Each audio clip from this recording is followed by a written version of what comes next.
Innal hamdalillah nasta'inuhu wa nastaghfiruhu wa nu'minu bihi wa natawakkalu alayhi wa na'udzu bihi min shururi anfusina min sayyiati a'malina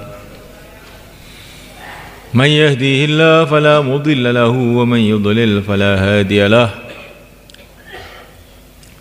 أشهد أن لا إله إلا الله وحده لا شريك له وأشهد أن سيدنا مولانا محمدا عبده ورسوله اللهم صل وسلم وبارك عليه وعلى آله وأصحابه والتابعين لهم بإحسان إلى يوم الدين أما بعد فقد قال في كتابه الكريم إن الذين قالوا ربنا الله ثم استقاموا فلا خوف عليهم ولا هم يحزنون. Hadirin dimuliakan Allah Subhanahu wa taala. Derajat orang di sisi Allah itu adalah menurut keyakinan dia. Kalau keyakinan dia tulen, bersih, murni hanya kepada Allah, itulah orang yang mulia di sisi Allah. Tapi kalau keyakinan kita, keyakinan dia kepada makhluk, keyakinan dia kepada hartanya, kepada usahanya, kepada kepandaiannya, kepada teknologi, kepada selain Allah, maka dia ini adalah orang yang hina di sisi Allah. Dan sudah menjadi sunnatullah, sudah menjadi tertib Allah. Orang itu keyakinannya adalah menurut kesibukannya. Kalau orang itu sibuk dalam pertanian, maka nanti oleh Allah Subhanahu wa taala itu akan ditampakkan manfaat-manfaat pertanian. Akhirnya dia keyakinannya kepada pertanian. Selagi saya masih bertani, ya masih jalan. Kalau pertanian saya gagal, hancurlah saya. Begitulah juga kalau orang itu sibuk dalam perdagangan, maka Allah Subhanahu wa taala akan menampakkan kepada dia manfaat-manfaat perdagangan, sehingga yakinnya itu kepada perdagangan. Selagi saya masih dagang, ya saya akan bisa hidup dengan baik. Kalau saya tidak berdagang, habis saya. Kalau orang itu kesibukannya dalam jabatan, maka begitu juga Allah akan tampakkan manfaat-manfaat jabatan-jabatan itu, sehingga yakinnya itu kepada jabatan. Selagi saya masih jadi pejabat, beres. Kalau saya tidak jadi pejabat, wah bahaya, hancur saya. Nah, mulaikan Allah Subhanahu wa taala, kalau orang itu sibuknya dengan Allah, hatinya ingat kepada Allah, lesannya cerita keagungan Allah, otaknya memikirkan keagungan Allah, seluruh anggota tubuhnya sibuk dalam taat kepada Allah, mencari ridho Allah, meninggalkan larangan-larangan Allah, itu kesibukan dia, maka nanti Allah akan buka jalan mengenal Allah, sehingga akhirnya keyakinan dia kepada Allah, ada apa saja kembali kepada Allah. DKI dia akan punya kefahaman semua dari Allah, yang menggembirakan dari Allah, yang menyusahkan pun dari Allah. Maka supaya kegembiraan saya ini akhirnya menjadi kebaikan, saya harus kembali kepada Allah. Maka supaya kesusahan saya ini hilang, maka saya harus kembali kepada Allah. Masalah apa saja kembali kepada Allah. Lah inilah orang yang betul-betul sukses.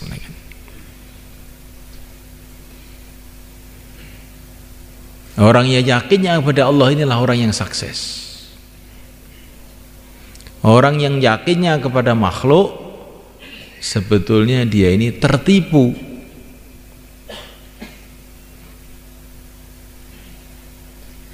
Sebetulnya dia ini dalam kesalahan dan kekeliruan. Karena semua makhluk itu hanyalah makhluk Allah. Tidak bisa apa-apa kecuali dengan pertolongan Allah. La ilaha illallah. Kalau orang dikasih cerita, Allah lah yang menciptakan langit, Allah lah yang menciptakan bumi, Allah lah yang menciptakan lautan, daratan. Maka ini semua orang itu nggak bertanya lagi, memang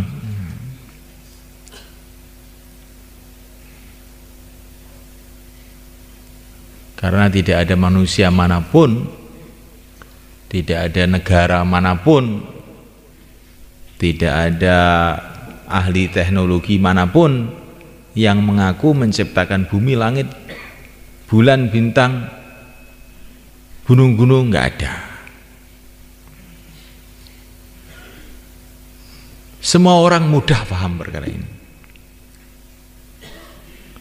Tetapi subhanahu wa ta'ala, kalau orang dikasih tahu bahwa manusia ini hidupnya semua dikendalikan oleh Allah, tidak bisa berbuat apa-apa tanpa Allah, raja-raja pun tidak bisa buat apa-apa tanpa Allah, semua makhluk tidak bisa berbuat apa-apa tanpa Allah, ini kadang-kadang masih mikir-mikir, apa ya betul begitu? Maka Allah subhanahu wa ta'ala memberikan kepada kita kalimah untuk meluruskan keyakinan itu, yaitu la haula wala quwata illa billah. Tidak ada usaha, tidak ada kekuatan bagi siapa saja, manusia, jin, malaikat, siapa saja. Tidak ada usaha, tidak ada kekuatan illa billah, kecuali dengan Allah.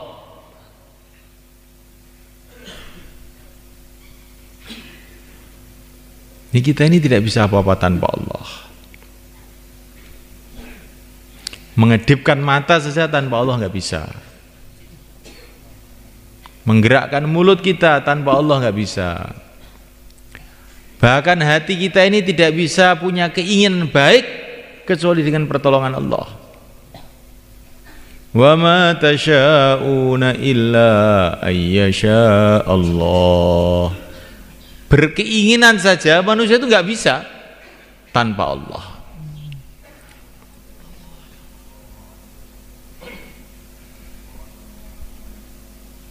Begitu yang diceritakan dalam Quran. Dan insya Allah ini sampai di sini paham kita. Tetapi paham itu bukan berarti sudah yakin. Ini sudah paham, manusia tidak bisa buat apa-apa tanpa Allah. Tapi nanti kalau ada masalah dengan manusia, kita lupa kepada Allah. Kenapa kamu nggak mondok lagi, nak? Nah, orang tua saya nggak ngirim duit. Oh, jadi yakin kamu pada orang tua kamu.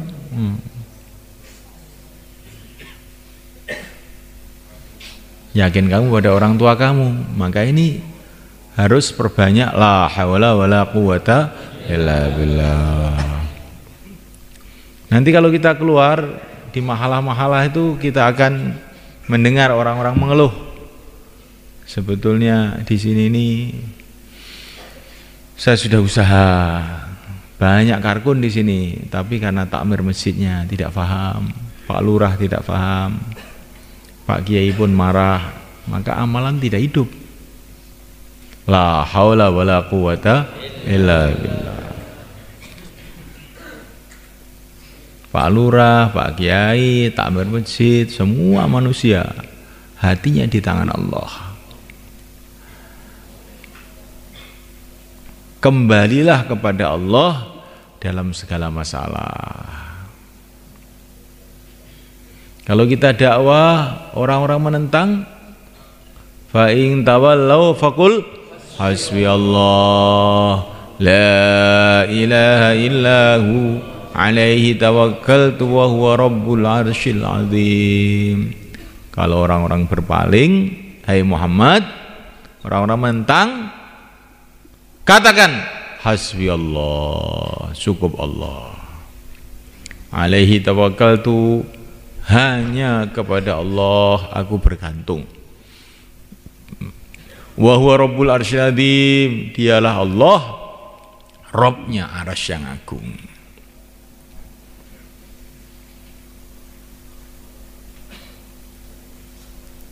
Itulah pelajaran dakwah, di antaranya yang diajarkan oleh yang mulia baginda Muhammad SAW dari Allah SWT. Jadi kalau kamu menghadapi tantangan, hasbiyallah la ilaha illa huwa alaihi tawakkaltu wa rabbul arsyil azim. Kalau kita dapat tantangan, oh, orang sini sulit ini, orang sini begini, orang sini begini, karena ini, karena itu, berarti kita ini keyakinannya masih salah. Kalau kita mendapatkan tantangan, hasbiyallah la ilaha illa huwa alaihi tawakkaltu wa rabbul arsyil azim, nah, ini berarti keyakinan kita sudah lurus. Kalau orang keyakinannya lurus, bergantung kepada Allah, pasti Allah akan menolong dia. Seperti Allah SWT menolong yang mulia Nabi Agung Muhammad SAW. Baginda Nabi itu dakwah itu menghadapi masalah dari segala arah. Dari sukunya orang, yaitu orang Quraisy, dari luar, dari Persia, dari Romawi, sampai dari jin. Jin pun ikut mengganggu Rasulullah SAW. Tapi Rasulullah diajari ini, hasbiyallahu la ilaha illa huwa alaihi tawakkaltu wa huwa rabbul arsyil azim. Semua dadal semua. Masalah, beribu-ribu masalah, berjuta-juta masalah, dari segala arah, masalah semua berubah jadi rahmat semuanya. Musuh-musuh jadi teman yang memang dikehendaki oleh Allah dapat hidayah. Yang tidak, hancur. Yang tidak, hancur.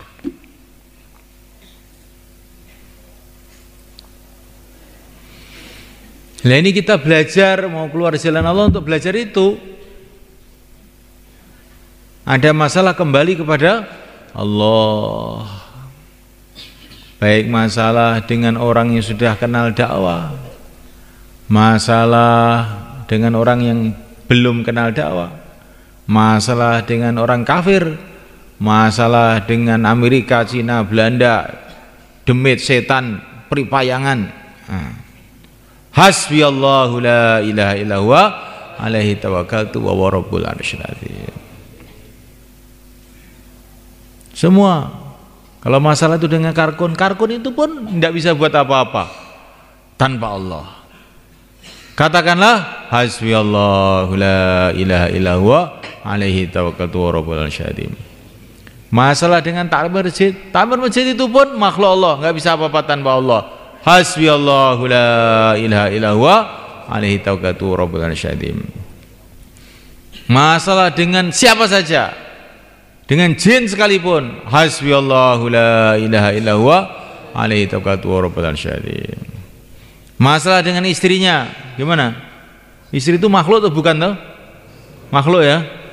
Hasbiyallahu la ilaha illa huwa alaihi tawakkaltu wa rabbul arsyil azim. Masalah dengan anaknya, hasbiyallahu la ilaha illa huwa alaihi tawakkaltu wa rabbul arsyil azim. Masalah dengan dirinya sendiri sekarang. Setiap bayan mesti ngantuk, ini kan masalah tuh ini. Masalah bukan? Kalau bukan masalah berarti kamu itu tidak tahu masalah. Ini masalah besar ini. Bagaimana caranya? Hasbiyallahu la ilaha illa huwa alaihi tawakkaltu wa rabbul arsyil azim. Kembali kepada Allah dalam setiap masalah.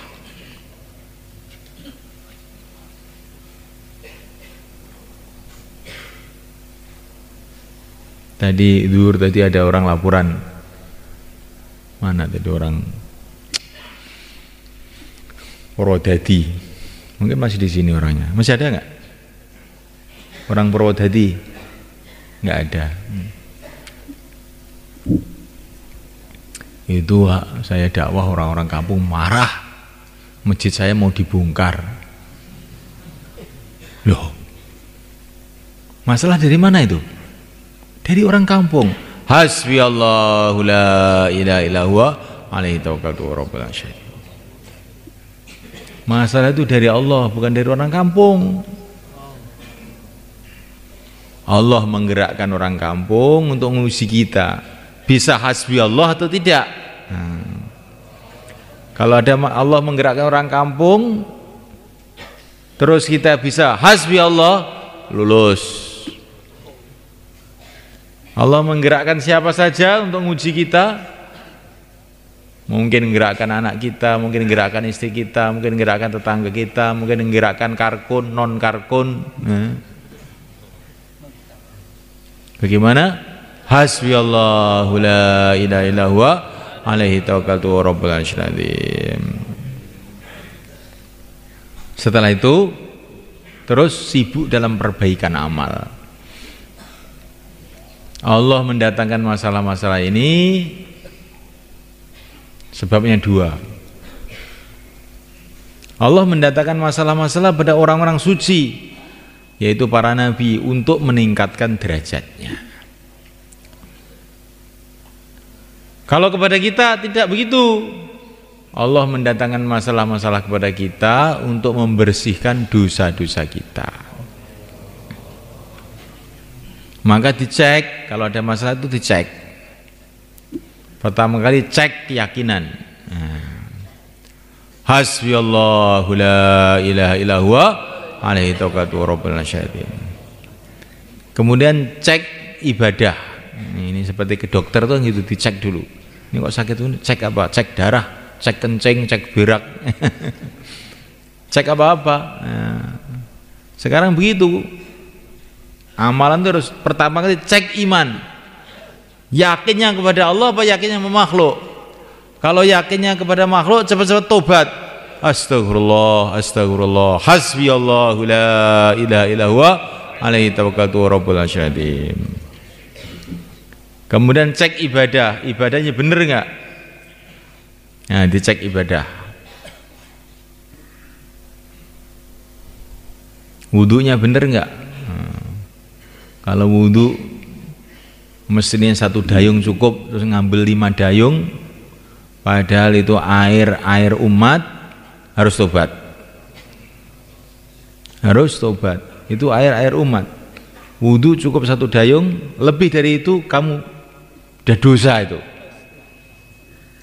Perasaan kamu ibadah padahal berbuat dosa. Cek sholatnya. Subuh terlambat apa enggak? Kalau terlambat diperbaiki. Sholatnya, rukuknya, sujudnya, kekhusyuannya, cek semuanya. Cek ibadah semuanya. Zakatnya, puasanya. Kalau yang mampu haji, hajinya dicek. Perbaiki ini semua amalan-amalan ibadah ini.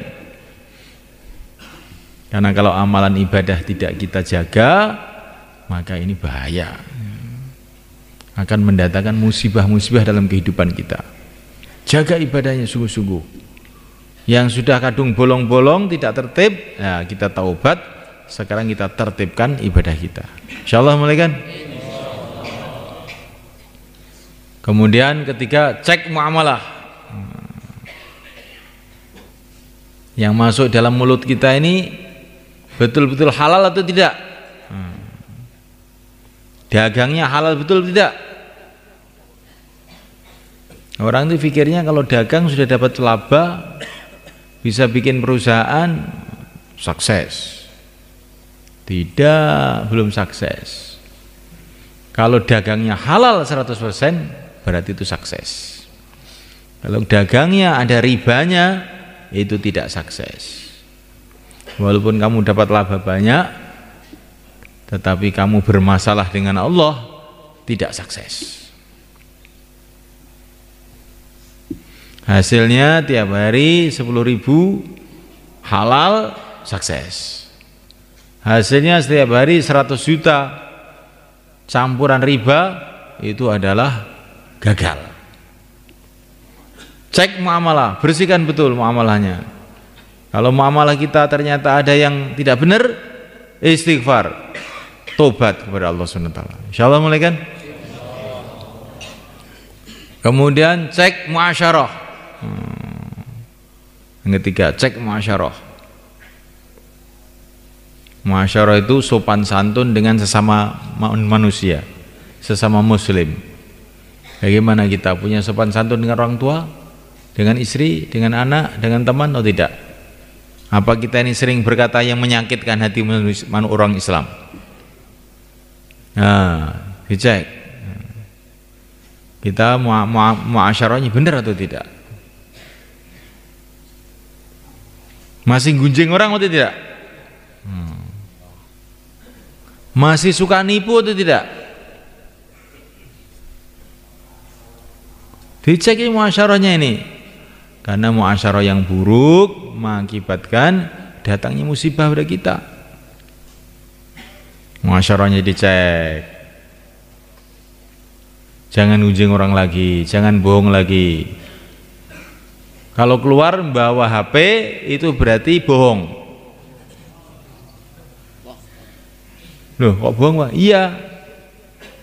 Keluar itu katanya 4 bulan, 40 hari kamu niatkan untuk dakwah, untuk ta'lim wa ta'alum, zikir ibadah khidmat. Kok ada HP? Bohong.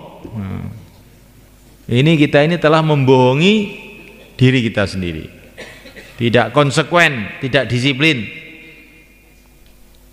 dengan Allah Subhanahu wa taala. Tidak disiplin dengan kerja Rasulullah SAW. Siapa punya HP angkat tangan? Tidak ada yang angkat tangan. Tidak usah angkat tangan. Tapi awas nanti kalau ada yang awas nanti.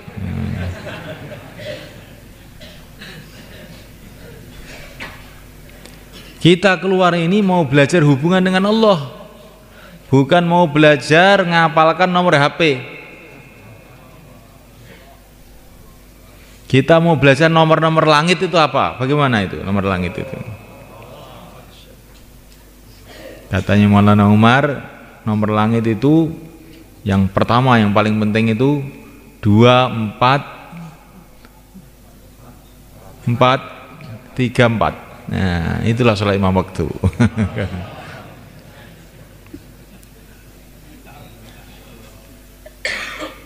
Barang siapa habis sholat baca subhanallah, subhanallah, subhanallah 10 kali, alhamdulillah, alhamdulillah, alhamdulillah 10 kali, Allahu Akbar, Allahu Akbar, Allahu Akbar 10 kali, kemudian dia doa, doanya akan makbul. Tapi kalau perutnya haram, muasyarahnya tidak baik, bagaimana mau makbul doa kita? Cek muasyarah, insyaallah. Kita harus berbicara yang baik. Jangan berbicara buruk pada orang Islam manapun. Jangan mengatakan ini ada ulama yang belum keluar, kemudian kita mengatakan ya kiai ini belum dapat hidayah. Innalillahi wa inna ilaihi raji'un. Orang yang sudah mengatakan asyhadu alla ilaha illallah itu sudah dapat hidayah berarti. Belum keluar ya, belum keluar gitu aja, jangan bilang belum dapat hidayah, itu menyakitkan hati orang namanya. Belum dapat hidayah, Masya Allah. Ini bahasa karkun ini begini ini. Makanya doanya nggak makbul.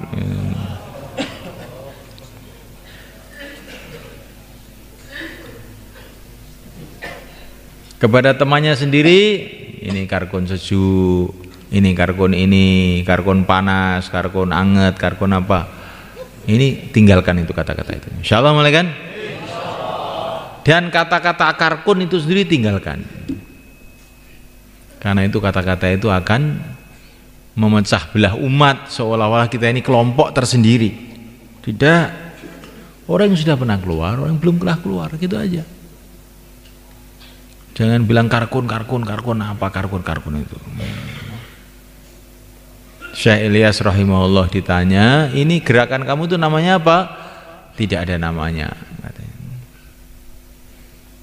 Kalaupun boleh dikasih nama, ini namanya belajar memperbaiki iman, memperbaiki amal. Nah, itu aja. Jangan dibiasakan ngomong, ini jamaah tabligh ini, sudah ikut jamaah tabligh belum kamu tuh? Jamaah tabligh ini zaman Nabi apa ada jamaah tabligh gitu. Tabligh ada, loh jamaah tabligh ini enggak ada. Kita inginnya seluruh umat Islam semuanya tabligh semua. Bukan mau bikin jamaah tabligh. Insyaallah mulai kan? Kata-kata yang bisa menjadikan kita ini terpisah dengan umat, ini kita jauhi sebenarnya kan. Laqad ja'akum rasulun min anfusikum. Ini Allah mengenalkan nabinya kepada umat. Ini Muhammad ini dari kalangan kamu sendiri. Nah, kita pun harus begitu semuanya kan. Bagaimana kita ini dengan seluruh umat Islam itu menyatu seperti kalangan sendiri. Bagaimana kita bikin suasana di kalangan orang-orang yang sudah dakwah ini bahwa para ulama itu semua ulama kita.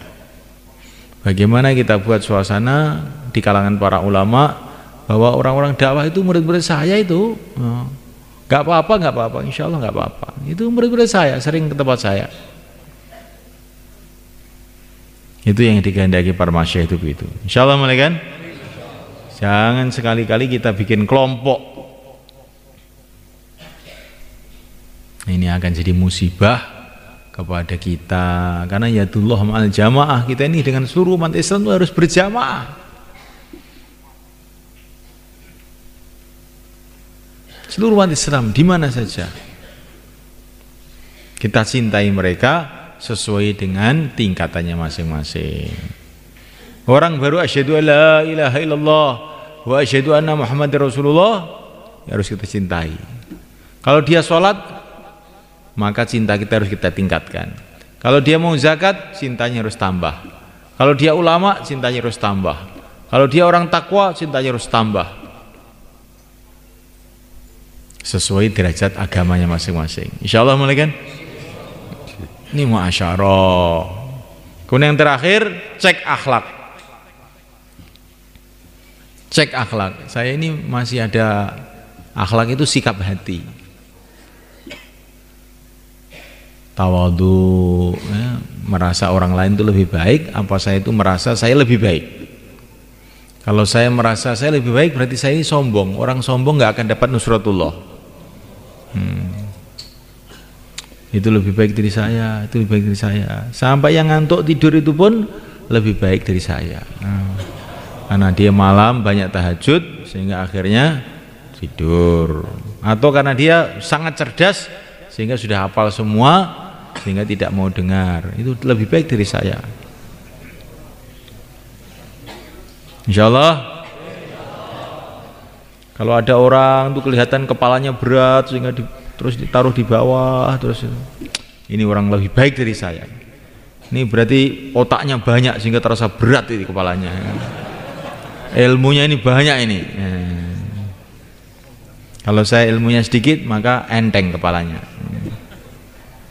Begitu.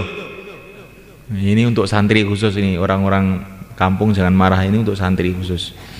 Memang santri kalau tidak dibinikan nggak paham.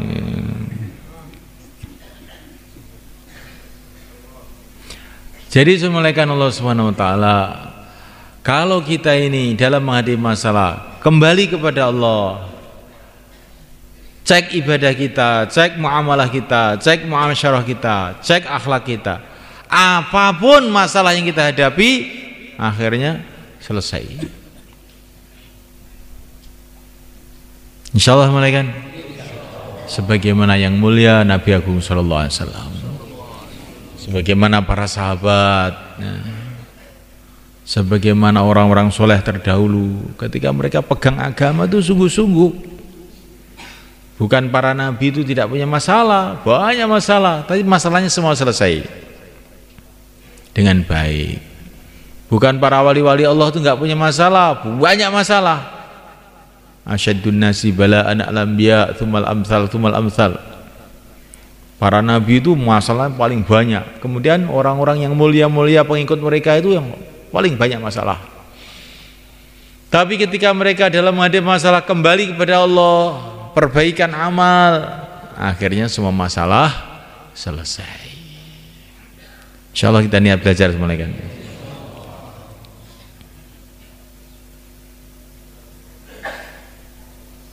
Ini baru pembicaraan.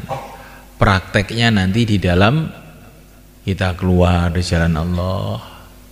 Ketika kita mau menghidupkan masjid di makomi kita. Kalau kita dengan cara ini, wis toh, masalah apa saja yang digambarkan oleh Sayyidina Abdullah bin Abbas, orang yang berpegang dengan agama, kalaupun bumi jadi besi, langit jadi tembaga, kemudian langit ditimpakan ke bumi, maka ada jalan keluar juga, katanya. Akan ada jalan keluar juga. Amalan-amalan yang kita buat sekarang itu akan dijadikan oleh Allah asbab datangnya nusratullah untuk waktu-waktu yang akan datang.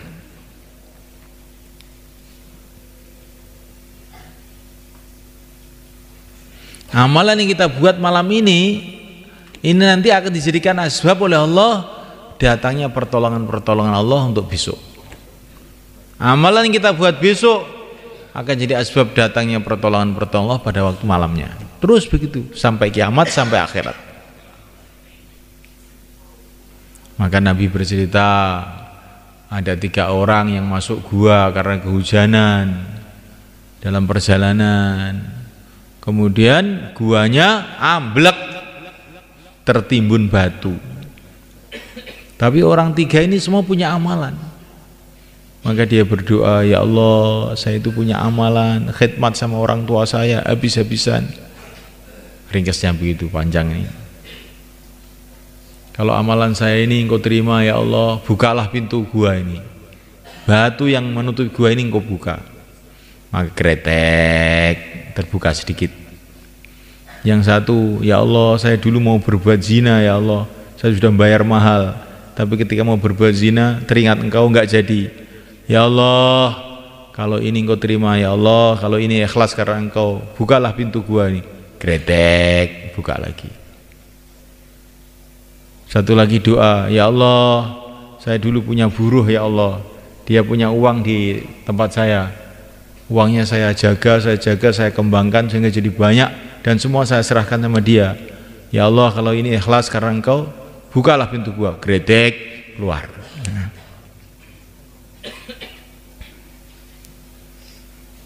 Karena yang di dalam gua itu 3 orang, maka 3 orang harus doa semua. Karena dalam jamaah kamu itu 10 orang, maka 10 orang harus doa semua. Jangan ini 2 orang doa, yang lain tidur ngorok ke warung.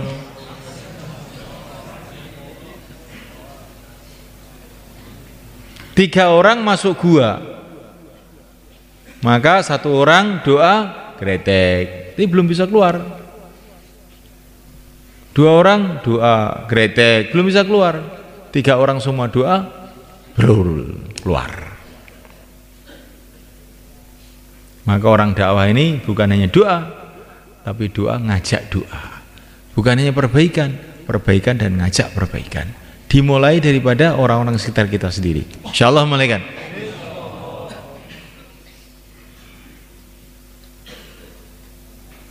Ini di dunia begitu itu. Dulu itu ada santri orang Banyuwangi sana loh. Sekarang juga masih hidup, juga sudah keluar 4 bulan insya Allah. Dia ini punya amalan.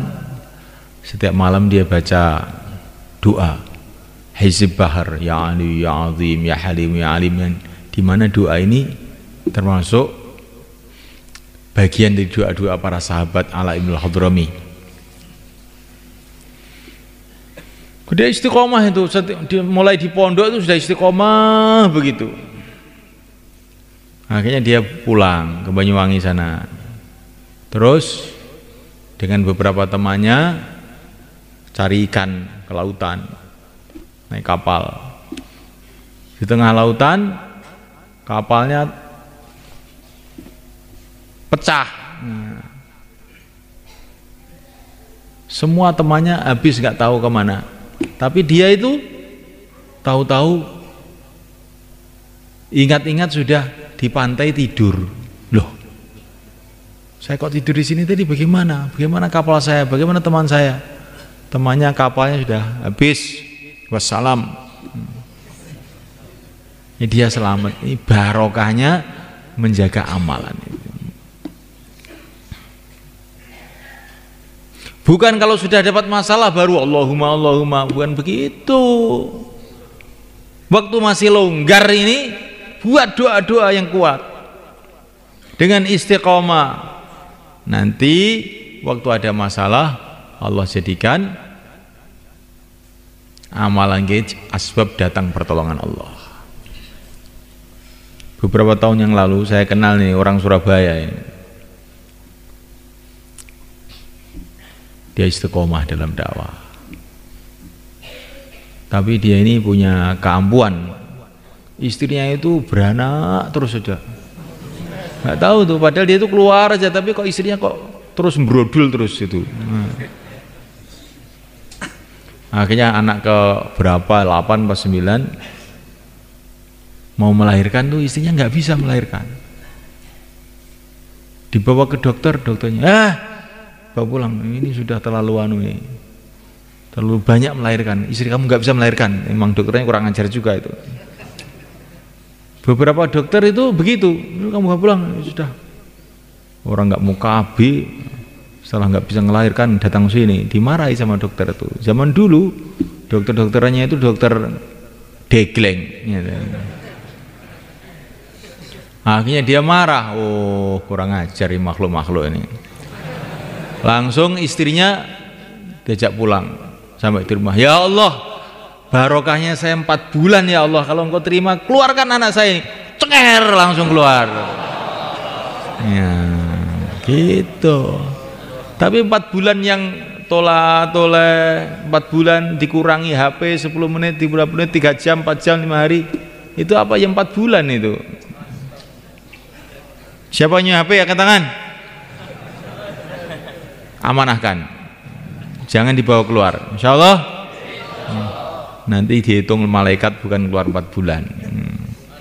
Selagi masih bawa HP tidak dihitung keluar 4 bulan oleh malaikat, kira-kira itu. Saya bukan malaikat masalahnya ya. Karena waktu kita ini untuk dakwah, untuk taklim ta'allum, untuk ibadah, untuk islah diri, itu namanya nyolong waktu yaitu.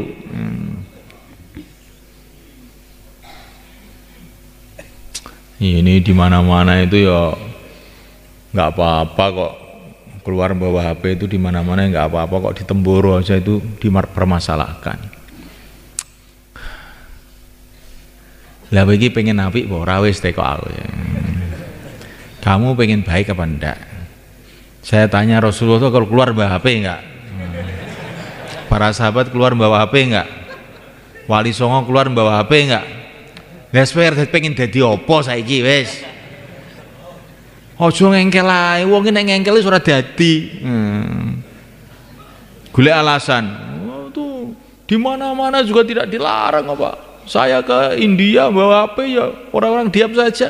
Lah memang kamu dikasih tahu juga nggak mau kok, mesti diam saja tuh.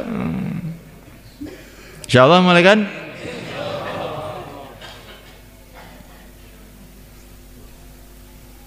Jadi para masyayikh itu ngurus orang yang bawa HP itu juga sudah kesel, sudah capek, akhirnya diem dong capek. Ya.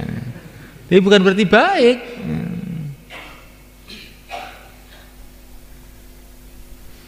Ini Syekh Abdul Wahab di zaman dulu tahun 60-an. Markas Rewin itu belum ada listrik, pakai lampu kecil-kecil gitu. Dan zaman itu tuh ulama-ulama zaman itu tidak suka dengan listrik zaman itu. Karena mereka tahu kalau listrik datang, nanti televisi datang, ini datang. Sehingga markas Rewin tuh nggak ada listriknya, pakai lampu teplok itu aja. Akhirnya Syekh Abdul Wahab itu datang kepada Maulana Yusuf, Syekh, bagaimana kalau markas Rewin itu dikasih listrik? Susah saya kalau nggak ada listrik itu, ada tamu sini gelap, harus pasang itu lampu teplok, repot.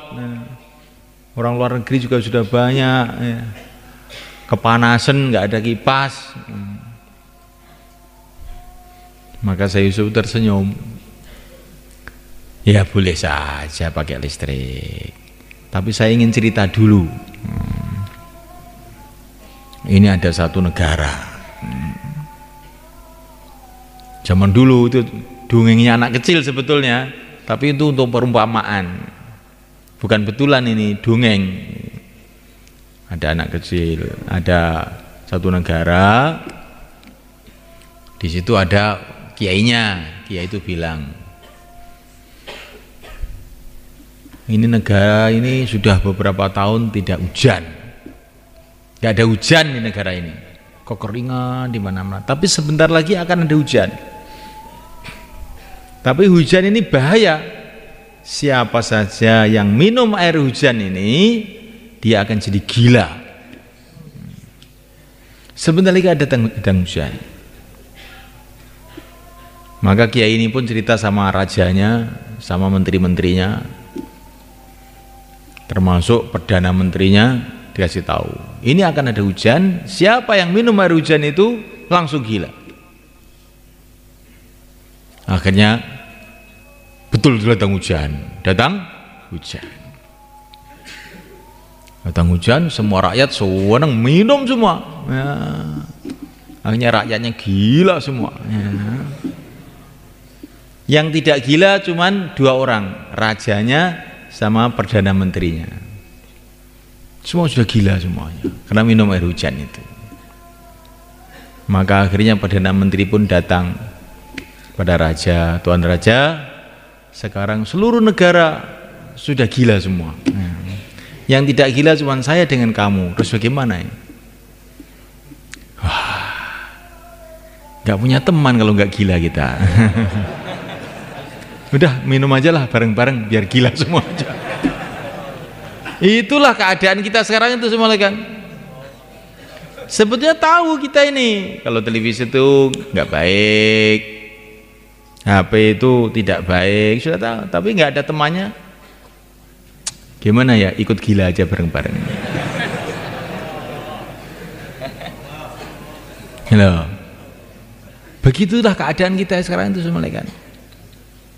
Karena kebatilan itu sudah begitu merajalela, akhirnya kebatilan itu sendiri sudah kita anggap barang biasa. Biasa, nggak apa-apa kan, hanya alat komunikasi, nggak apa-apa. Televisi kan kita cari beritanya saja, kan biar tahu berita dunia, nanti bisa kita dakwah ke sana, biar tahu keadaan umatnya. Nggak apa-apa.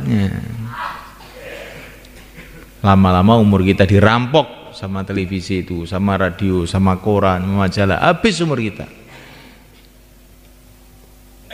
Anak-anak kita pikirannya jadi nyeleweng kemana-mana gara-gara itu. La ilaha illallah. Kita belajar. Syekh Amul Hasan ini fatwa rahasia ini ya. Syekh Amul Hasan itu orang tua kita di India yang wafatnya tahun 96. Hadir Haji ini amirnya tabligh zaman itu. Beliau mengatakan selagi kita tidak mau meninggalkan televisi, radio, koran, majalah, HP, ini saya tambahi kalau HP-nya ini, waktu itu belum ada HP, maka sulit kita menjadi orang yang takwa, katanya.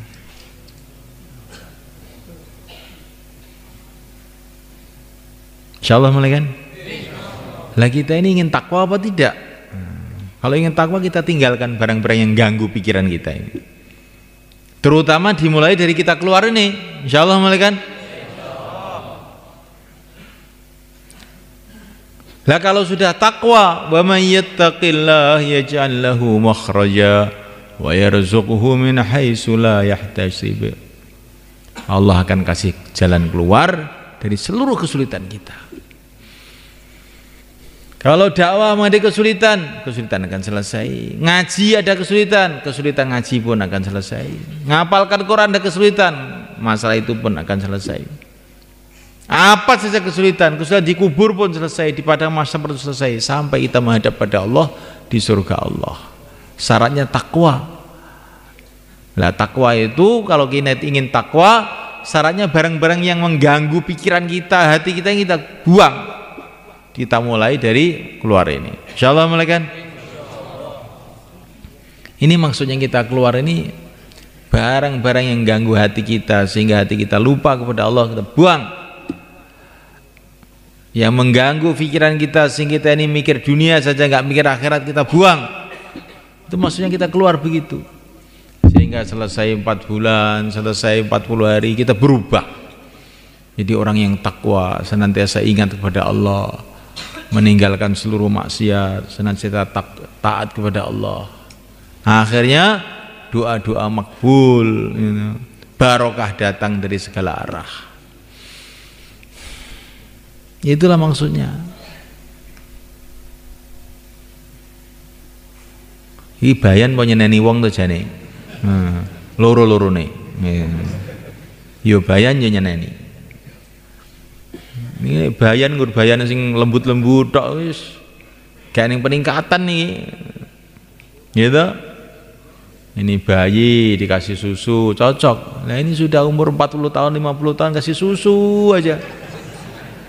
Kasih sambal sekarang. Insyaallah mulai kan? Kalau tidak nanti kita ditipu oleh syaitan. Perasaan kita ini sudah baik, saya sudah 4 bulan loh. 4 bulannya 4 bulan bagaimana? Di pondok itu ada orang 10 tahun, ini juz amma juga nggak hafal. Memang di pondok itu kerjanya itu bikin kopi aja tiap hari. Bukan ngaji. Maka 10 tahun ya nggak ada peningkatan. Maka kita ini bagaimana 4 bulannya 4 bulan yang bermutu betul.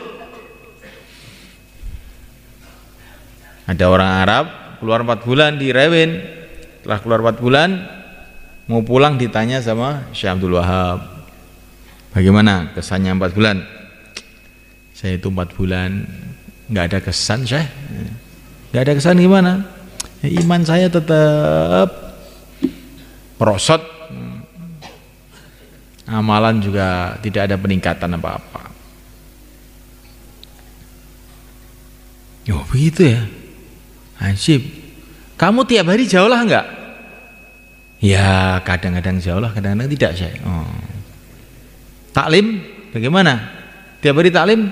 Ya kadang-kadang taklim, kadang-kadang tidak. Sholat jamaah?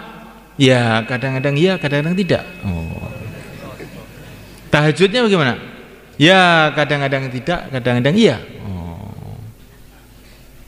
Kalau kamu waktu berjalan itu ngelihat wanita-wanita yang di jalan apa enggak? Ya kadang-kadang lihat, ya kadang-kadang tidak. Waktu kamu keluar masih gunjing orang atau tidak? Ya kadang-kadang juga iya, kadang-kadang tidak. Kalau kamu keluar dengan cara ini, keluar 10 tahun pun enggak ada peningkatan. Namanya keluar itu 4 bulan itu murni sibuk di dalam dakwah, sibuk dalam taklim, sibuk dalam zikir ibadah, sibuk dalam khidmat, tambah satu lagi tidak maksiat. Itu kalau sibuk kita dalam dakwah, taklim, ta'lim, zikir, ibadah, khidmat, tapi juga maksiat terus. Oh, itu minum obat terus, tapi juga minum racun terus. Bagaimana bisa sembuh? Insya Allah mulai kan? Masya Allah. Ini belum bayan, ini cuma ngomong-ngomong saja. Ya. Siapa yang diajak ngomong itu pertama kali ya diri saya sendiri. Ini bukan saya itu mencaci maki bapak-bapak, bukan. Ya. Mencaci maki diri sendiri pertama. Kalaupun bapak mendengar, ya alhamdulillah. Ya. Hadirin yang dimulakan, maka yang tadi malam atau pagi tadi belum mendaftarkan diri, sekarang mendaftarkan diri. Yang daftar 40 hari, malam ini dirubah 4 bulan. Itu orang tuh kalau belum 4 bulan itu masih begini.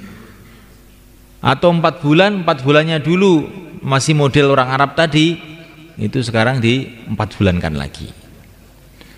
Kemudian yang belum 4 bulan, sekarang niat 4 bulan. Ini mumpung ini mau Ramadan. Kalau kita 4 bulan sekarang kita dapat Ramadan, sehingga kita dapat 700.000 Ramadan. Ramadannya dapat 700.000 Ramadan. Keluarnya sama dengan 70 kali keluar. Kalau orang itu amal dalam Ramadan dilipatkan 70 kali. Maka kita kalau keluar Ramadan nanti 70 kali, seperti 70 kali keluar. Kalau keluarnya jauh melewati lautan, tambah lagi 10 kali. Maka semulaikan yang mau daftar 4 bulan, asalnya kemarin 40 hari, sekarang daftar 4 bulan, atau yang belum keluar 4 bulan, atau ingin memperbaharui 4 bulannya, atau yang belum daftar 4 bulan atau 40 hari, silahkan berdiri ke selatan. Monggo. Monggo. Yang belum daftar atau yang sudah daftar tapi mau nambah yang 40 hari jadi 4 bulan. Monggo.